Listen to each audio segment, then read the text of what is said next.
Hey everyone, it's Shilpi. Welcome back to People Over Plastic. I'm so excited to kick off Season 5 with you all. We're dropping the season at such a critical time, just weeks away from the presidential election. And let's be real, the stakes for both democracy and environmental justice have never been higher. Over the next 4 episodes, we're going to dive deep into the core pieces that make a thriving democracy: participation, protections, and protest. In today's episode, we're focusing on participation. And no, it's not just about voting rights. It's about reclaiming our power, restoring lands, and justice for communities that have been historically sidelined from the decision-making processes.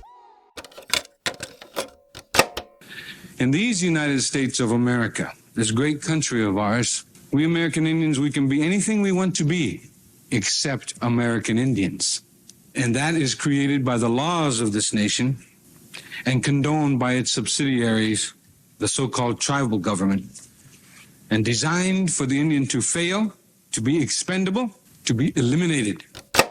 That was the voice of Russell Means, the late Oglala Lakota activist, during his first appearance at the Senate Special Committee on Indian Affairs in 1989.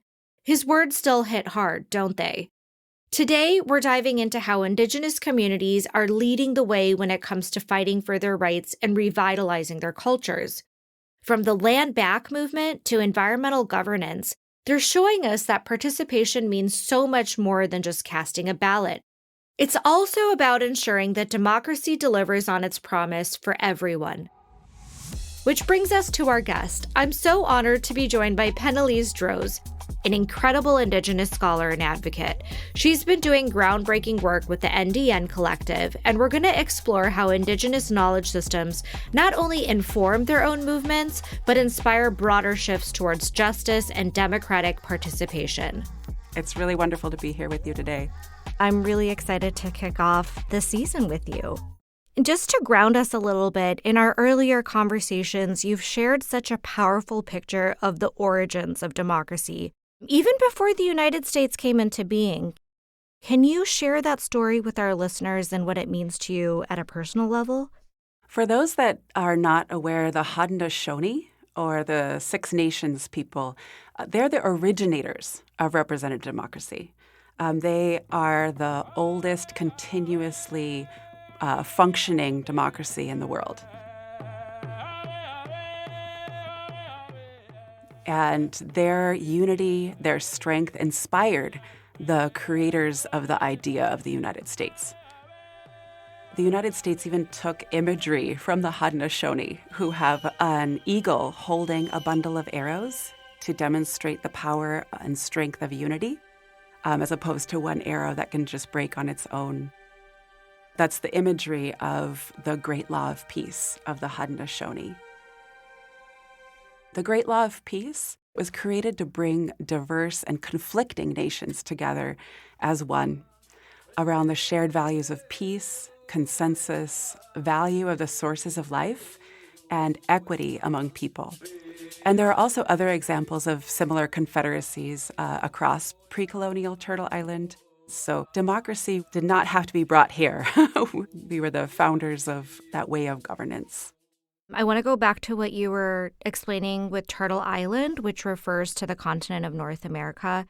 Is there a history around that symbolism of Turtle Island that you could share? Several different nations, including my own, have a story where a turtle rose up to offer her back for the creation of these lands that are Turtle Island. And when we refer to Turtle Island, we see that as Canada, US, and down into Mexico. So let's fast forward a little bit to today. Indigenous communities continue to embody a lot of these principles that you were sharing about the early beginnings of what a democracy was supposed to be like. Well, let's talk about Indigenous economies and plastics. There's this deeper relationship here with environmental justice. And plastics, for our listeners, as you all know, is really the poster child for environmental injustice. We are dealing with the toxic chemicals that are involved in plastic production.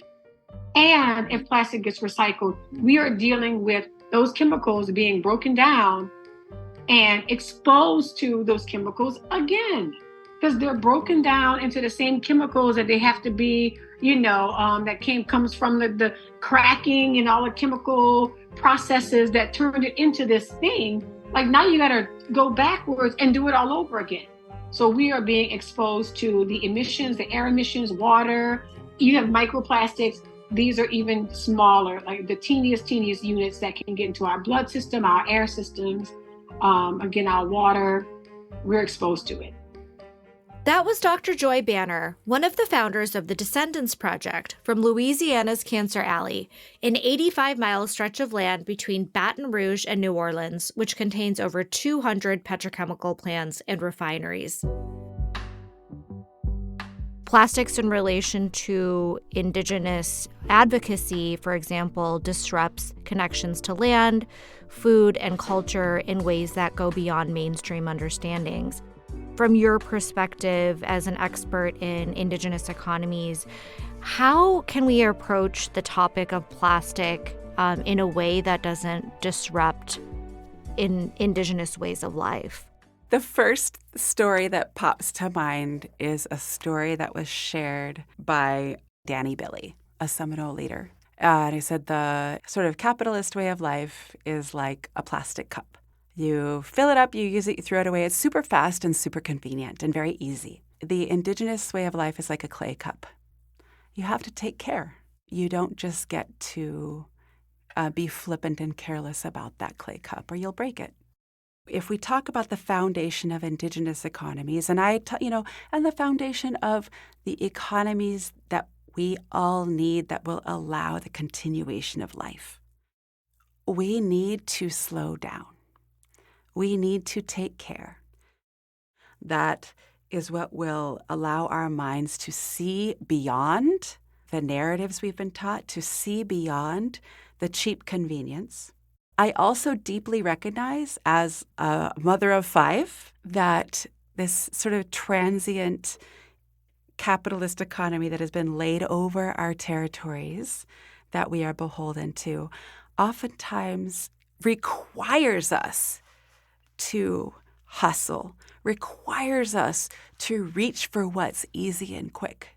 And so it's going to take our whole community to care for one another so that we can take the time we need to slow down and demand other products, demand other practices, and have what we need in order to be able to come back into that nest of community and practice that clay cup way of life. Clay cup way of life. I love that. Ironically, your people have faced unimaginable challenges in participating in Western democratic systems, which is why we thought it would be really powerful actually to bring on an Indigenous perspective when it comes to this idea of a thriving democracy. There's centuries of colonization, exclusion, and broken treaties that have created a deep mistrust of the government. Why does building Indigenous power matter? It's because for the last 500 years, our power has been stripped away. It was stripped away when our land was colonized. It was stripped away when the U.S. government took away our food systems, like the bison. It was stripped away when they took our kids into boarding schools. Everything we're doing now is to rebuild what's been taken from us and to reconnect to the land and to each other and to our cultures so that we can thrive and survive the climate crisis. That was Jade Begay, who was appointed by the Biden administration to serve on the first ever White House Environmental Justice Advisory Council in the year 2021. How does mistrust shape your views of Indigenous participation in movements like environmental justice? Of course, Indigenous folks' relationship with the U.S. is incredibly convoluted, and the legal history is also incredibly convoluted and contradictory. All Native folks are dual citizens by culture. American Indians are human beings. We are supposed to be citizens of the United States of America. We fought in your wars in other countries. I think the majority of folks that recognize themselves as Indigenous claim their people, their Indigenous nations first, And then we also are citizens of the U.S. or Canada or Mexico. And there's also federal recognition, which is a whole separate thing. Indigenous citizenship of the U.S. was not recognized until 1924. And folks didn't get the right to vote until 1948, after court cases were brought by O'odham and Yavapai people in Arizona. So Where the you right live? to vote. Yeah. My husband's from Tucson, Arizona, so I live here most of the year on O'odham territory, Tucson, Arizona. So This is the birthplace of Indigenous voting rights. yes, absolutely. And it's very cool to know that history, especially since the mobilization of the Indigenous vote during the last presidential election, was what shifted this state from red to blue.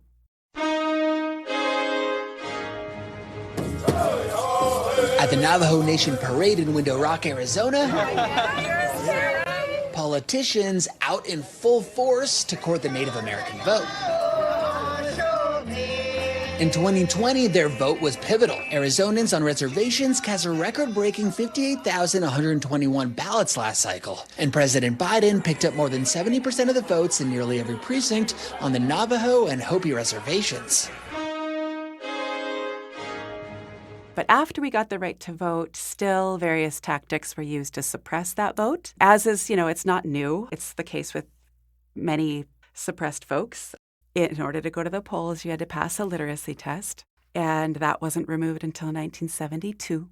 A lot of the times our folks don't have the types of IDs needed. Our system of home addresses is different on the reservations, and that can cause a challenge. And also access to polling sites is really limited in our communities.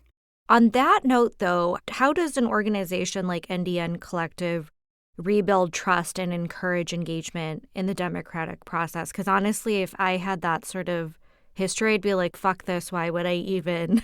A lot of folks are yes, fuck this isn't me, this isn't my citizenship, this doesn't represent me, I'm not going to participate. So there's a good chunk of our population that feels that way, which you don't blame them at all. This U.S. government is, yes, it's a veneer laid over our land. It's this very short-lived. I think that's one thing that folks need to understand about Indigenous life. It goes back deep into time.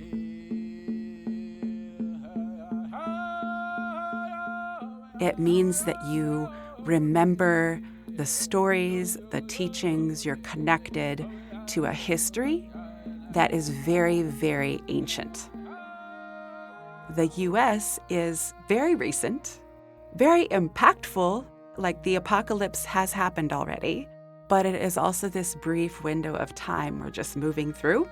And some Native folks are like, well, if the U.S. is here, it's mine. I am the ultimate representation of the U.S. That's why we have an incredible amount of our people that go fight in the wars, for example, and they have no problem owning voting and owning the idea of democracy. How we need to navigate, how NDN Collective navigates, how I navigate is you have to tell the empowering truth. Which is deeply personal. Oh, God, yeah. It's deeply personal, and I feel like that's why we're slipping so hard right now. Folks are afraid of the empowering truth. The truth, in my opinion, the democratic system of the United States has never been a true democracy. It has always suppressed, from the founding of the U.S., the votes of the people whose interests are not served by oligarchy are suppressed. So in the founding of the U.S., you had to be a landowner to vote. You had to own land. So it didn't matter what culture or ethnicity you were. You had to have a certain amount of wealth. Yeah. It's already exclusionary by the way it was set up. Of course with slaves, of course with Native people, the communities of people who are the foundation of the U.S. They were not allowed to vote. But neither were poor white people. It's always been the values underpinning the creation of colonial wealth that have led this theoretical democracy, that have led the way the United States has been developed. And To maintain that wealth, folks needed to not have power over land. Economic colonization is one of the most powerful tools that has been used throughout history and is still used today to keep people under control. So when colonial folks first came over here, they intentionally targeted indigenous economies, intentionally destroyed as many buffalo as they could, intentionally, like George Washington burned the seed stocks of the Haudenosaunee people, sent the military in to burn their seed houses down so that they would become economically dependent on their colonizers.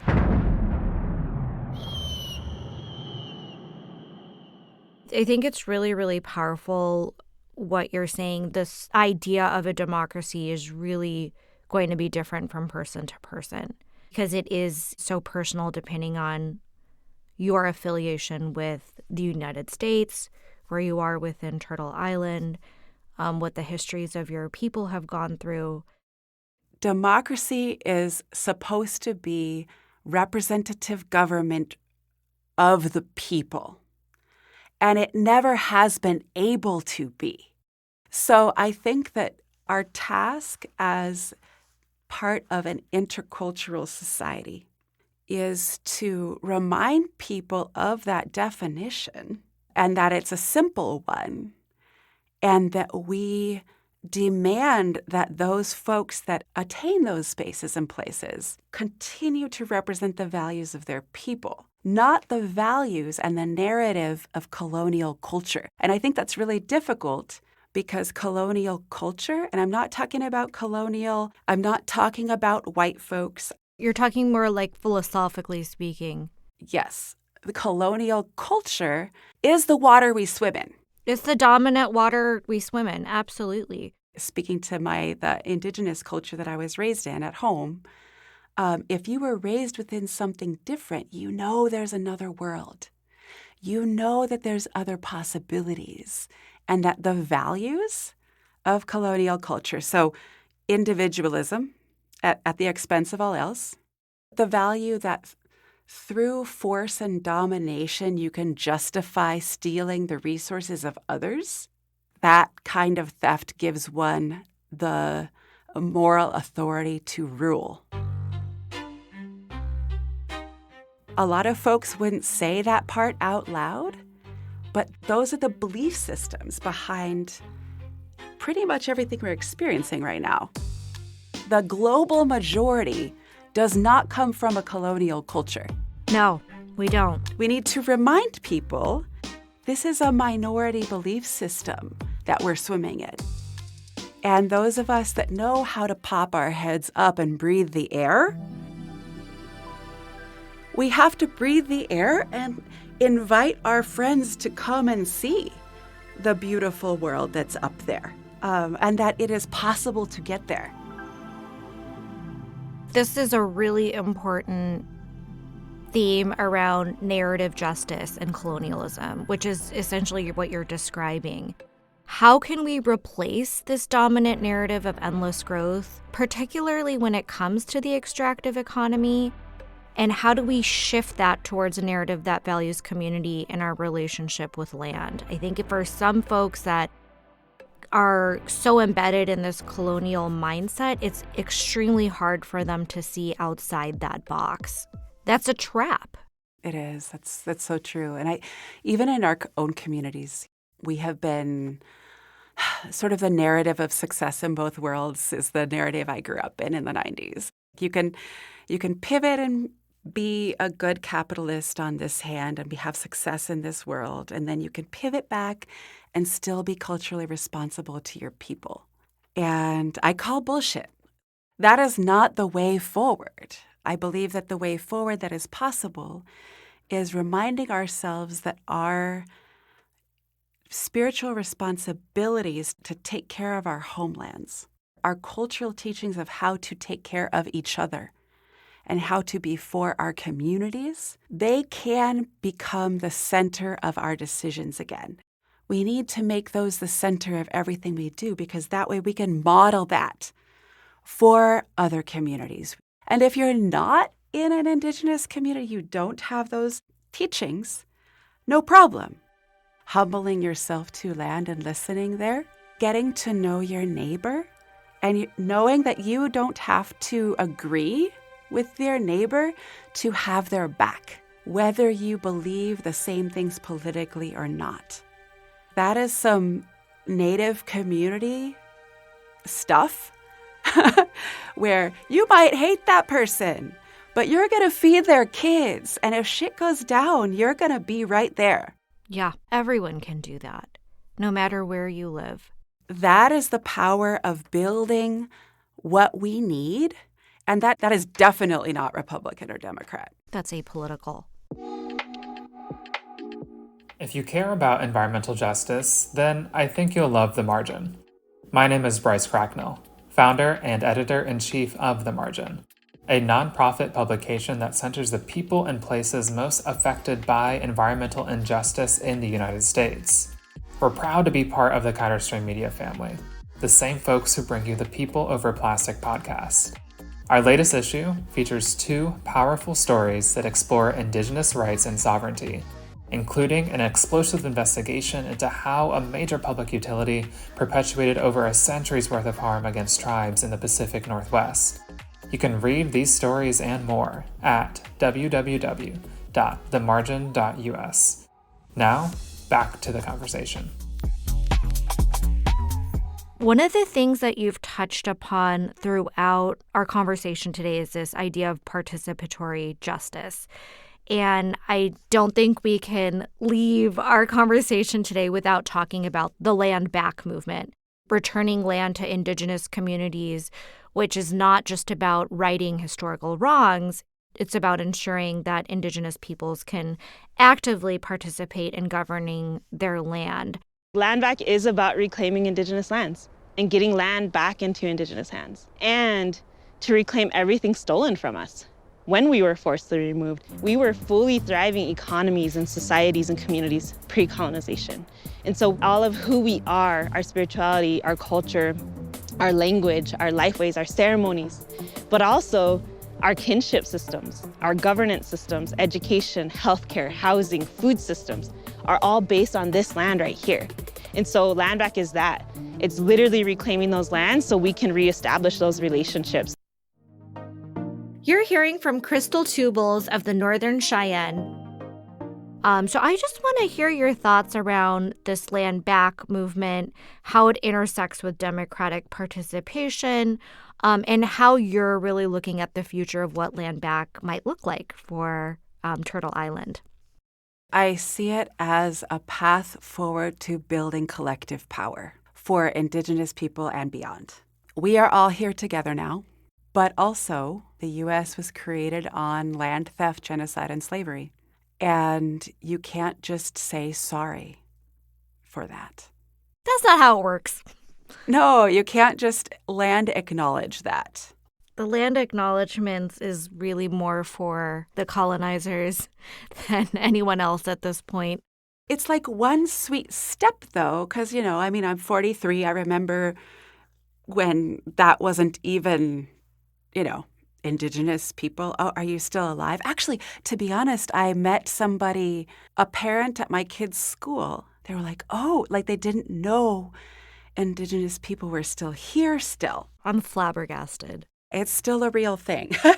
So I never want to degrade the acknowledgement because it is a small step.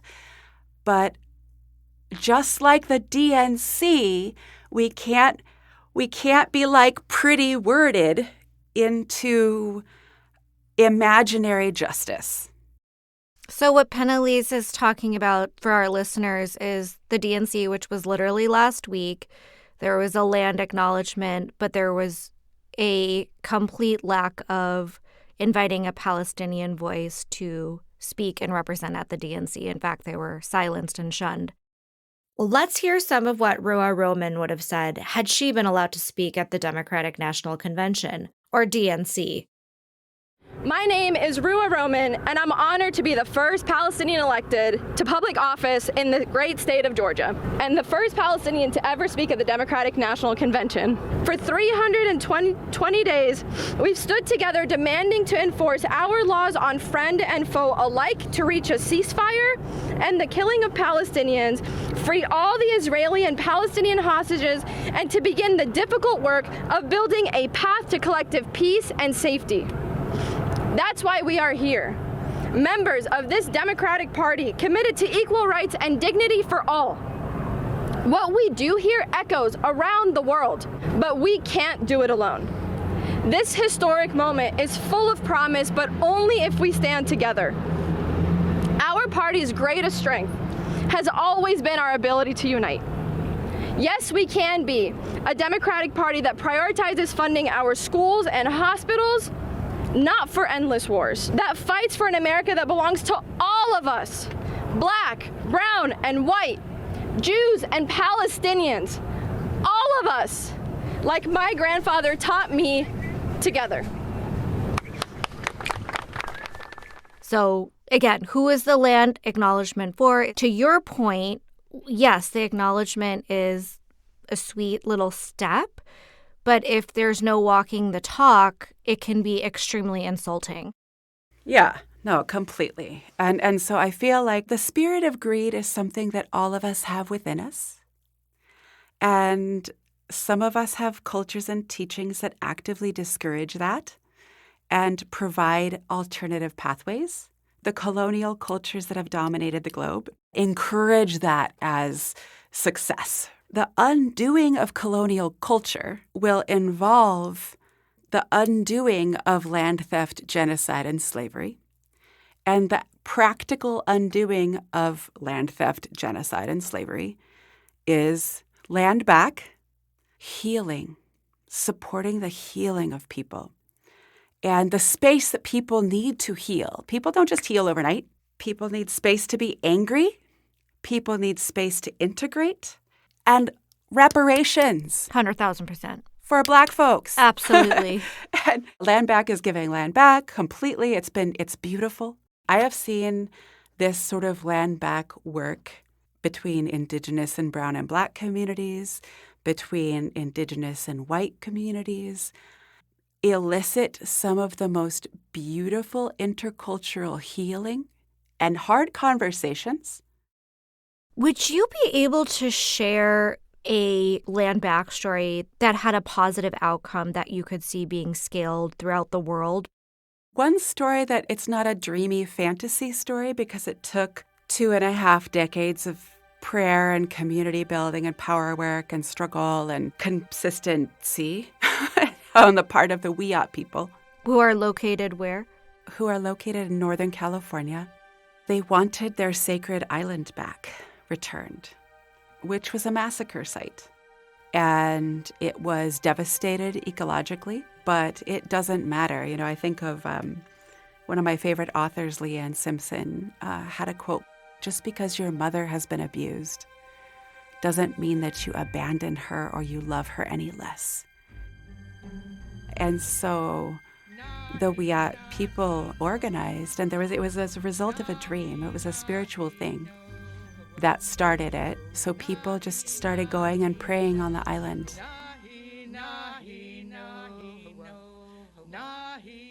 And having a prayer vigil, and songs were sang, and the intercultural community was educated, and people just showing up, struggled, worked, fundraised, power building, massive. And at the end of the story, the power of the people was so strong that the city signed that title over. To this whole island. Yeah. When the power of the people is built, change happens. Change can happen. There's this powerful solidarity between Land Back and the Palestinian Liberation Movement. And I want to ask you, how are these movements connected in their shared calls for justice, land return, and the protection of life for future generations? We're now in month 11 of this horrific genocide. This is the issue of our time. The practices of domination have been just textbook. destroying people's crops, their trees, their cultural representations, dividing the people from the get-go, backed by the U.S. This is a representation of what this way of being that decimates land and people does. This is the natural genocide and horror and ecological devastation, and the devastation of the human soul is the natural consequence of colonial economies and colonial culture. And I think that all of us, no matter what your ethnicity is, no matter what your racial background or your relationship to colonialism has been, I think most of us are sick of this. We're done with this way of life. There is another way. Yes. And it's time to be done. And this is a pivotal point for U.S. democracy. The structure is set up to uphold wealth and of the few. The whole entire thing. That's not democracy. So Gaza is striking horrifically bare the fact that we do not live in a democracy. We live in a colonial, oligarchic sham of a democracy that knows how to speak the pretty words. Pretty words probably sound good compared to Donald Trump. We have to hold their feet to the fire. It is going to take uncomfortable change for all of us, including my life depends on some of this colonial comfort. We are all going to have to get uncomfortable to see the other side, but we have to be brave enough to do this together. And what will allow us the bravery to break the shell of this Republican, Democrat, colonial force, we have to build heart to heart with one another in our communities. We can have the strength we need as a people, as communities who maybe don't agree with each other, maybe don't love each other, but can hold each other. We have to build that in order to crack this open. That's really helpful, I think, because folks are scared right now. It's helpful to hear that you have faith. There's a starting point there, and there's a healing process that needs to take place. I think this is a good time actually to ask my final question, which I will be asking all of my guests this season, so I'm really excited to kick off with you. What is your vision of a thriving democracy? My vision of a thriving democracy is a vibrant, diverse, and educated. So this vibrant, diverse, educated population with these responsibilities engaged in a one-person, one-vote system with multiple political parties that all have representation in Congress in proportion to how well they represent their constituents, working within economies that are largely bioregional and at an appropriate scale so that they are able to represent good relationships. With some people, that is engaging in the political system and working in policy and fighting for change at that level. That's so important. And then equally important is raising your children to remember the land and raising your children to help their neighbor and doing your healing so that you can be a strong parent and model these things. Those things are equally important in creating a thriving democracy, in my view. Thank you so much, PennElys. It's absolutely inspiring to learn about your personal history, the history of democracy, and to hear your vision for our collective future.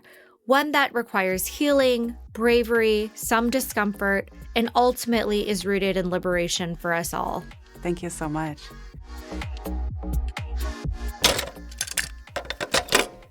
The situation in Palestine serves as a brutal reminder of the consequences of colonialism and the ruthless dispossession of indigenous people. It is an agonizing reminder that the fight for justice knows no borders, and we must stand united in solidarity with all oppressed peoples, whether they reside in the United States, South Africa, or anywhere around the world. Malcolm X's legacy as a champion of human rights is well known, but he was also among the first Black activists to speak out for Palestinians, as you just heard in his speech in 1964 after he visited Gaza. Hey listeners, did you enjoy this conversation? If so, please text it to a friend right now so they can listen to it too. And be sure to tune in next week when we dive into protections, one of the most important principles in a thriving democracy.